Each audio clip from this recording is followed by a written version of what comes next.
सभी साहित्य प्रेमियों को चेन्नई से डॉक्टर मंजू रुस्तगी का प्यार भरा नमस्कार। एक बार फिर आपके समक्ष उपस्थित हूँ एक बाल कहानी लेकर, जिसका शीर्षक है बबलू की दादी, और कथाकार हैं डॉक्टर के वत्सला, जो शिक्षाविद होने के साथ साथ एक प्रसिद्ध साहित्यकार भी हैं। आपका जन्मस्थल केरल है, लेकिन हिंदी, अंग्रेज़ी, मलयालम, तमिल और संस्कृत भाषाओं पर भी आपका पूर्ण अधिकार है। अनेक साहित्यिक पुरस्कारों से सम्मानित आपकी अब तक 5 पुस्तकें प्रकाशित हो चुकी हैं। तो आइए सुनते हैं कहानी बबलू की दादी। स्कूल बस की आवाज़ सुनते ही दादी माँ द्वार की ओर दौड़ी। बबलू आकर दादी के गले से चिपट गया। दादी ने उसे अंदर ले जाकर स्कूल की वर्दी बदली और नहलाकर दूध और नाश्ता दिया। बबलू ने कहा, दादी माँ, अब हम टीवी देखेंगे। दोनों बैठकर रामायण देखने लगे। बबलू ने पूछा, दादी माँ, श्री राम पिता के कहने पर जंगल जाने के लिए क्यों तैयार हुए? वे जाने से मना कर सकते थे ना। महल के आराम का जीवन छोड़कर क्यों कष्ट भोगने जंगल गए? दादी ने उसके सिर पर प्यार से हाथ फेरा और कहा, देख बेटा बबलू, अच्छे बच्चे हमेशा बड़ों की आज्ञा का पालन करते हैं, उनसे सवाल नहीं पूछते। तुम्हें भी अच्छा बच्चा बनकर माँ बाप का कहना मानना है। बबलू विजय और रीना का इकलौता बेटा है। विजय एक मशहूर कंपनी में इंजीनियर हैं और रीना एक आईटी कंपनी में ऊंचे पद पर काम करती हैं। दोनों सुबह दफ्तर जाते और रात देर से घर लौटते हैं। ऐसे में बबलू का सारा समय दादी माँ तथा नौकरानी तारा के साथ बीतता है। दादी और बबलू ने मिलकर एक सुंदर बगीचा भी लगाया है। उसमें तरह तरह के सुंदर रंग बिरंगे फूल हैं।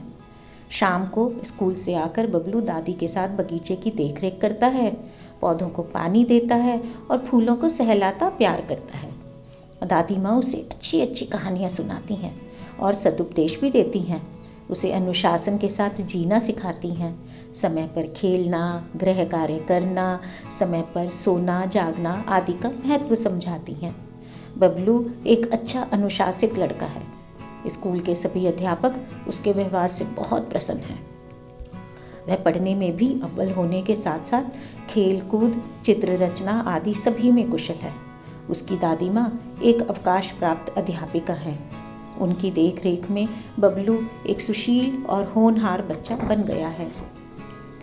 एक शाम बबलू दादी माँ के साथ बैठा था। अपने व्यवहार के विरुद्ध दादी माँ बहुत गुमसुम बैठी थी, तो बबलू ने कारण पूछा। दादी माँ बात टालते हुए कहने लगी, देख बेटा, मैं रहूं या ना रहूं, तुम्हें हमेशा मेरी बातें याद रखनी हैं और अपना जीवन नियम से चलाना है। तुम भविष्य में एक बहुत बड़े आदमी बन जाओगे, तब दादी माँ को याद करोगे। यूँ कहते कहते उनकी आंखों से अश्रुधारा बहने लगी। बबलू कुछ समझ ही नहीं पाया। रात को दादी माँ के गले में बाँह डाल के कहानी सुनते सुनते वह सो गया। अगले दिन बबलू को स्कूल के लिए तैयार करते समय दादी माँ की आंखें भरी हुई थी। बबलू ने पूछा, दादी माँ, आप परेशान क्यों हैं? क्या आपकी तबीयत ठीक नहीं है? मैं शाम को आकर आपको डॉक्टर के पास ले जाऊंगा। शायद आपको कोई परेशानी है जो मुझसे छिपा रही हैं। दादी माँ ने कुछ बोले बिना ही सिर हिलाया। शाम को स्कूल बस की आवाज़ सुनकर दादी माँ द्वार पर नहीं आई।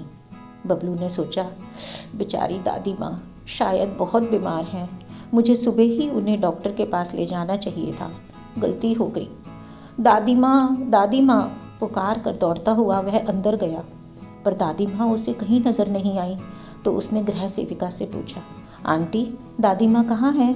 उनको क्या हो गया? गृह सेविका ने कहा, बेटा, दादी माँ वृद्धाश्रम चली गई हैं, वापस नहीं आएंगी। यह सुनकर बबलू रोने लगा। वह उसे नहलाने के लिए ले गई तो वह हट करने लगा। नहीं, मुझे तुम मत नहलाना, दादी माँ के आने पर ही नहाऊंगा। गृह सेविका ने कहा, देखो बेटा, जिद मत करो, नहा लो, अब वे कभी वापस नहीं आएंगी।